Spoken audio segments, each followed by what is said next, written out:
नमस्कार दोस्तों, ocean network में आपका स्वागत है। मैं हूं ओमकार चौधरी और आज करीब-करीब 20 दिन बाद भाव से जुड़ने जा रहे हैं। भाव अ, 18 अक्टूबर को हमारी भाव से आखिरी बातचीत हुई थी किसी विषय पर और उसके बाद से लगातार भाव मुंबई से दिल्ली आने की प्रक्रिया में थे। कुछ सामान वगैरह का पैकिंग, कुछ दूसरी व्यस्तताएँ होती हैं। और करीब 1 सप्ताह पहले भाऊ दिल्ली आ गए थे और आप में से बहुत सारे लोग जानते हैं कि मैं खुद भी दिल्ली में रहता हूँ और भाऊ का जितना स्नेह मिलता है, तो मुझे भी उनसे मिलने की जल्दी है, तत्परता है और नेक्स्ट वीक हम लोग प्रयास करेंगे कि मुलाकात हो। भाऊ को लेकर के तमाम तरह की चर्चाएँ इस बीच सोशल मीडिया पर चल रही है और ये चर्चा इसलिए भी जोर पकड़ गई क्योंकि एक मराठी यूट्यूबर हैं, उन्होंने उनके बारे में 1-2 ऐसे वीडियो बना दिए, जिसको लेकर के जो उनके चाहने वाले हैं भाव के, वो काफ़ी चिंतित हो गए और मैं सोशल मीडिया पर उनके कमेंट देखता हूँ, अपने वीडियो के इनबॉक्स में भी उनके कमेंट देखता हूँ, तो वो काफ़ी गुस्से में हैं और एमवीए सरकार पर उनका नज़ला टूट रहा है, फूट रहा है। पर भाऊ का इस सब के बारे में क्या कहना है? भाऊ अ, जन्म मुंबई में हुआ, पालन-पोषण मुंबई महाराष्ट्र में हुआ, वो मूलतः मराठी हैं और ज़ाहिर है एक मराठी मानुस अ, कहाँ अपने घर को छोड़ कर के दूसरी जगह जाता है। पर हाँ, ठीक है, मुंबई महाराष्ट्र की राजधानी है, आर्थिक राजधानी है देश की और दिल्ली राष्ट्र की, भारत की राजधानी है। तो हर पत्रकार का ये एक सपना भी होता है कि वो देश की राजधानी में जाकर के पत्रकारिता करे।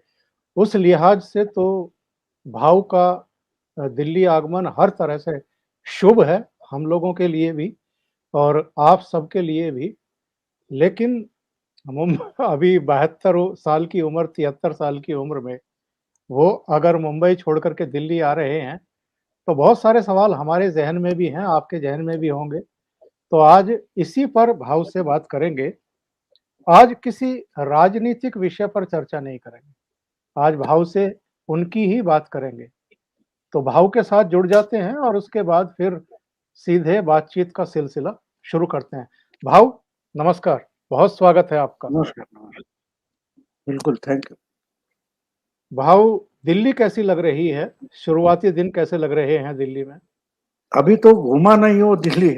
दिल्ली सामान आया है, अभी गाड़ी नहीं पहुंची है, बीच में कहीं फंसी है, दिवाली है। लेकिन ठीक है, हवा बहुत ठंड है यहाँ की। हम मुंबई में रहते तो मुंबई की बात अलग होती है हवा में।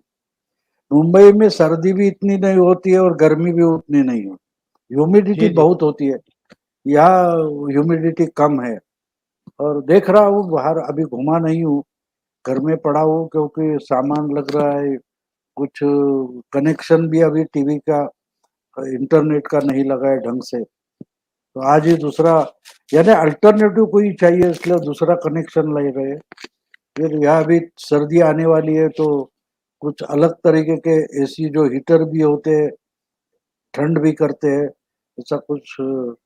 क्या है, घर में दो इंजीनियर है तो बड़ा बड़ा प्रॉब्लम है। मैं मानता हूँ कि घर में इंजीनियर रहेगा तो घर रहने जैसा नहीं होता। वो हमेशा कुछ ना कुछ करना चाहते हैं, कुछ नया लगाएंगे, कुछ करेंगे। तो 4 दिन तो हो गए लेकिन अभी भी घर पूरा नहीं हो रहा है, रहने लायक नहीं हुआ, ऐसा उनको उनको नहीं लगता। तो कुछ ना कुछ रोज चालू है। तो मेरी सोच थी कि आज शायद हो जाएगा, लेकिन ये कुछ हीटर और एसी जैसा कुछ लाया है तो उसके इंस्टॉलमेंट में ही सुबह से अटक गए। जी, जी, जी। तो देखते हैं कैसे होती है दिल्ली। वैसे तो घुमा हूँ दिल्ली बहुत इसके पहले भी, लेकिन यहाँ का निवासी होने का जो कारण है वो अलग है। यहाँ आया हूँ तो देखूंगा दिल्ली कैसी चलती। जी, जी, जी। आपने वैसे तो जो अपना पहला वीडियो मराठी में डाला है, उसमें शुरुआती ही आपका जो शीर्षक है, वो श्री क्षेत्र नई दिल्ली। तो नई दिल्ली या दिल्ली देश की राजधानी आने का फैसला क्यों लेना पड़ा भाऊ? बहुत सारे लोग जानना चाहते हैं। कुछ तो जो मराठी जानते हैं, आपके पहले वीडियो में आपने उनको बता ही दिया है मोटे तौर पर। लेकिन जो हिंदी के दर्शक हैं, वो ज़रूर जानना चाहते होंगे कि आपने मुंबई क्यों छोड़ा और दिल्ली क्यों आए?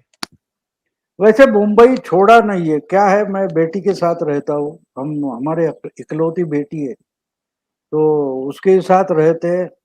और फिर उसकी छोटी बच्ची है जो 15 महीने की है, तो मुझे बच्चों से बहुत लगाव होता है। मेरी बेटी जो है अब तो बड़ी सेंट्रल गवर्नमेंट में ऑफिसर है, वो यूपीएससी हो गई।